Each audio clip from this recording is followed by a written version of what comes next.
Diversão todo mundo gosta. Arte todo mundo precisa. Então, no Diversão e Arte, você vai poder me ouvir e ver falando sobre diversão e arte, sobre a minha vida, sobre o teatro e sobre o amor que eu tenho a tudo isso. Beijão. Bem ou bem, hein? Bom, primeiro, obrigada por receber a gente aqui, Xaxá. Eu queria começar te perguntando, você está agora em cartaz no Rock Santeiro, né? Mas você tem na tua trajetória aí uma passagem grande também por experiências com musicais, e tanto na atuação quanto também em outros lugares, né? Uhum. Conta pra gente um pouquinho dessa trajetória aí no teatro. Bom, eu comecei como músico, né? Uhum. Eu comecei desde os 12 anos participando de festivais de música, né? Me envolvendo com músicos e com arranjadores, tive banda, quer dizer, e concomitantemente eu entrei no teatro também tocando, né? Em Grupo Amador, em Santos ainda. E tanto palpite eu dava, né? Dava tanto palpite que o diretor falou, olha, sobe lá e faz lá então, ver como é que é. E eu acabei gostando de ficar entre a música e o teatro, né? São Paulo, pela noite, num só minuto estou no Brás, no Tietê, num viaduto, numa barraca de flores comprando maracá. Isso me acompanhou quando eu vim para São Paulo me profissionalizar, vim para fazer faculdade e para me profissionalizar, antes de mais nada. E quando a maré estava meio gozada assim, para o teatro, eu ia para a música, né? Uhum. Cantei na noite muito tempo, cantei em bares noturnos, cantei na época áurea da Avenida Henrique Schaumann, que tinha muitos bares musicais, que as pessoas iam para ouvir. Então, era bem bacana. E aí, eu fui me envolvendo com teatro musical pelo fato de cantar, né? Naquele tempo, não tinha essa qualidade que tem hoje, né? Das pessoas se prepararem muito bem fazendo cursos de dança, de sapateado, de canto, né? Hoje em dia tem uma geração se preparando para o musical. Naquele tempo não, naquele tempo tinha atores que cantavam, como eu, e que eram músicos, então... E a gente se virava muito bem, eu fui coreografado por Marilena Ansaldi, pela Iraciti Cardoso, oh meu Deus do céu... Enfim, por grandes bailarinos assim... E fiz grandes musicais. Naquela época não tinha essa penetração toda que tem hoje. E também escrevi musicais, né? Teve um musical meu que inaugurou o Teatro Lira Paulistana, chamava Fogo Paulista. Ah, que legal. Depois escrevi um outro musical chamado Rádio Bexiga, PR Cadeia, que acabou virando filme, ganhou prêmios fora do Brasil, tudo. E mais recentemente escrevi também o Acordes Celestinos, né, que é sobre a vida do Vicente Celestino. Foi bem bacana, ele ficou 1 ano e pouco em cartaz e a gente se divertiu muito. Ganhou pouquíssimo dinheiro. Porque não era moda na época musical. Que isso que eu ia falar, qual que é a diferença, assim, lógico, além de alcance, mas na vivência dessas estruturas hoje e do que era fazer musical, né? Antes dessas grandes estruturas, na verdade. O teatro, na verdade, era muito mais fácil de se produzir, né? Não tinha esse preço todo que tem hoje. A gente vivia de bilheteria, né? Aí eu me lembro que a gente vendia um Fusca e montava uma peça com a grana do Fusca, né? Aconteceu mesmo, de fato, isso. E a gente conseguia apoios pequenos, mas nada de patrocínio, essas coisas todas, né? O teatro mudou muito. A gente trabalhava de terça a domingo, vivia da bilheteria... E tinha público, porque tinha menos espetáculos em cartaz também, né? A concorrência não é tão grande. Ainda bem que a concorrência é grande, não estou me lamentando. Eu acho que tem que ter cada vez mais, e cada vez mais ter mais público também. Mas eu sinto que era mais fácil um pouquinho viver de teatro. E depois o cinema veio posterior, veio depois. Sim. Porque também tem várias passagens aí pelo cinema, né? Na verdade, eu fiz curso de cinema na FAAP, eu acabei não completando. O meu filho, depois de 20 anos, me sucedeu e completou, e hoje é um grande cineasta fora do Brasil, inclusive. Mas eu fiz um curso que acabei não completando, mas eu tinha uma coisa com o cinema, da temática cinema, da coisa de poder falar através do cinema, né? Então eu comecei a escrever coisas, aprendi escrevendo, na verdade, né? Aprendi alguma coisa na faculdade e muito fora da faculdade depois, quando fui trabalhar com outros profissionais que já sabiam de roteiro, diretores já mais experientes, e acabei escrevendo alguns filmes que já foram rodados, né? O Beijo 2348/72, com a Maitreyi Proença, Chiquinho Brandão e Fernandinha Torres. Fiz o Ed Morte, que é muito legal. Bobagem. Eu também não acredito em amor à primeira vista. E fiz o Castelo Rá-Tim-Bum também, o filme.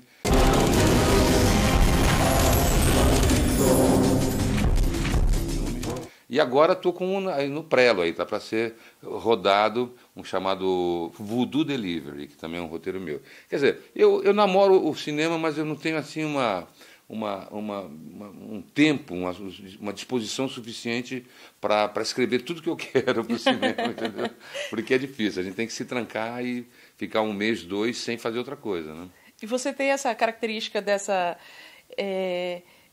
De estar nesses lugares, nesses vários lugares da arte, né? Sim, eu aposto muito em cada coisa. Eu acho que eu me sinto assim muito esperto, assim. Eu fico gostando muito de mim quando eu consigo fazer um bom comercial, uma boa locução, um bom show de empresarial, uma boa peça de teatro, uma boa novela. Enfim, eu acho que o ator ele consegue tirar satisfação dessas mídias todas que existem, né? Desses espaços todos. É claro que eu não troco o teatro por nada, né?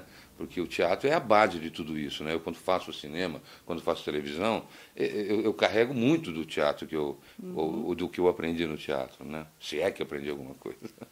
E você veio aí de uma temporada grande, agora recente, em Frida, né? Frida e Diego, que foi assim um espetáculo. É um espetáculo que acho que vê-los, né? Ver vocês dois como Frida e Diego é uma coisa assim. Para levar para a história, não? Como que dá? Como que é esse processo seu? Olha, foi uma coisa meio inédita na minha vida, né? Fazer um espetáculo tão pequeno, tão denso, com tão poucos atores. Eu sempre trabalhei com grande estrutura, né? Eu fui do Ornitorrinco, do Teatro do Ornitorrinco durante 15 anos, né? A gente montava peças, viajava pelo mundo com 20, 30, 40 pessoas. Quando a gente fez em Nova York, tinha 42 pessoas na nossa trupe, né? Quer dizer, eu sempre tive muito envolvido com muita gente, né? E de repente, não sei se de repente o teatro virou um pouco isso, né? Espetáculos um pouco menores, né? mais possíveis de serem montados, né? Então foi uma experiência muito bacana, porque você viver o que eu vivi com uma outra atriz, né? Só 2 pessoas em cena, é uma coisa muito bacana, assim. Eu me sinto assim que eu tinha que ter toda a confiança nela e ela toda a confiança em mim, né? E ter um jogo muito, muito sincero sempre e de amparar o outro quando a coisa não estava bem, né? Então foi uma experiência muito, muito boa mesmo. Mas eu agora voltei a trabalhar com 15, 16, 20 pessoas lá no Rock Santeiro. Quer dizer, eu estou mal acostumado. E o Rock? O que você... Você entrou agora na temporada, né? O Rock é o seguinte, o Rock chama-se, na verdade, é o berço do herói, né? Foi uma peça que foi proibida nos anos 60, quando eu fazia teatro amador em Santos ainda. Então, para mim, sempre foi uma peça mítica, né? Que eu sempre... Primeiro, eu queria conhecer a peça, foi a coisa mais difícil. Eu levei anos para conseguir uma cópia daquela peça, né? Porque era uma peça proibida, né? Os militares queriam matar quem tivesse uma cópia dela, né?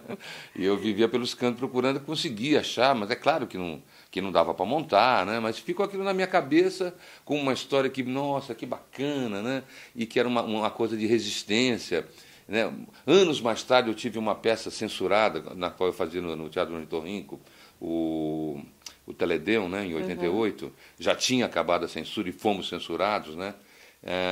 Eu senti na pele isso aqui, né? Me voltou muito essa coisa, puxa vida, né? O que eu passei lá atrás querendo montar uma coisa, hoje a peça está montada, foi proibida também, como foi o berço do herói. Quer dizer, então, para mim, quando me convidaram, né, eu falei, meu Deus do céu, que sonho que eu vou realizar, né? E aí está acontecendo, estou me divertindo muito, ainda mais que está sendo montado em forma de musical, quer dizer, aí casou tudo, né? Aí voltou o cantor que tinha em mim, o ator, que eu acho que a coisa que eu mais gosto de fazer na vida é cantar em cena. Completo, né? E falando nessa história, né, de Como você vê hoje, eu acho que a gente vive um momento tão delicado para a gente falar sobre esse momento, mas assim, o papel da arte nesse lugar hoje que a gente está vivendo, histórica, politicamente, né? Olha, eu acho a arte ainda não foi focada na sua dimensão, né? Eu vou citar pequenos exemplozinhos, né, que tão transformadores que a arte desempenha, né? Por exemplo, eu vejo o pessoal os meninos do Morumbi, aqui do lado, o Pimenta, que é meu amigo, já trabalhei com eles. Pelo simples fato de levar um garoto que estava na rua, que estava numa comunidade esquecida, para tocar um tamborim, ou para tocar uma percussão junto com outras pessoas, para harmonizar uma coisa artística, fazer aquela coisa, pequeno som virar arte, aquilo muda tanto aquele moleque. E leva assim para outros lugares, né? Eles foram tocar na Rússia, tocaram para a rainha da Inglaterra, tocaram nos Estados Unidos. Olha só para onde levou, né? Para onde a arte levou essas crianças, e até de suscitar uma nova sensibilidade em relação à vida, né? Eu acho que até mais do que o ensino, a cultura tem um papel fundamental no desenvolvimento humano, assim. E a gente vive pensando esse cenário agora, justamente, a gente vem colocando a cultura no último lugar ali no patamar, dentro das políticas públicas, dentro dos orçamentos, dentro das práticas políticas, né? Talvez justamente por isso, porque ela é tão transformadora, né? Eu acho que no momento, assim, quer dizer, o Brecht, né? Ele sempre tinha frases que meio explicavam essa situação humana, né? Que primeiro vem a barriga, depois vem a moral, né? Quer dizer, hoje nós estamos numa situação que a gente tem que pensar um pouco com a barriga. Não nós aqui estamos aqui, mas as pessoas que estão no campo, que estão nas periferias, que estão em lugares desempregadas, quer dizer, as pessoas pensam com a barriga, né? E é justo que assim seja, né? Eu acho que a cultura ela tem que fazer um trabalho guerrilheiro, né? Um trabalho de guerrilha, de contaminando aos poucos essa estrutura que a sociedade criou através da sua falta de recurso, né? Então, quando fala assim, pô, vamos abrir um teatro ou vamos abrir um hospital? Nossa, eu não posso dizer assim, não, vamos abrir um teatro, por mais que eu queira um teatro, né? Não, temos que abrir um hospital, temos que abrir coisas que atendam mais gente que está sofrendo, que está precisando mais do que assistir uma peça de teatro. Embora essa pessoa tenha que assistir peça de teatro também, né? Eu acho que junto com a saúde, com o ensino, com a segurança, com o transporte, com a saúde, tem que vir a cultura, gente, né? Tem que vir a cultura, porque a cultura transforma, deixa as pessoas mais sensíveis, mais delicadas para entender a vida. É direito básico também, né? Exatamente. Não é só a saúde, a educação, né? Muito obrigada por essa conversa, gente. Uma delícia de conversa. Eu falo que quando a gente está começando, a gente já está terminando, né? Quando embalou, parou. Obrigadíssima. Obrigado a vocês.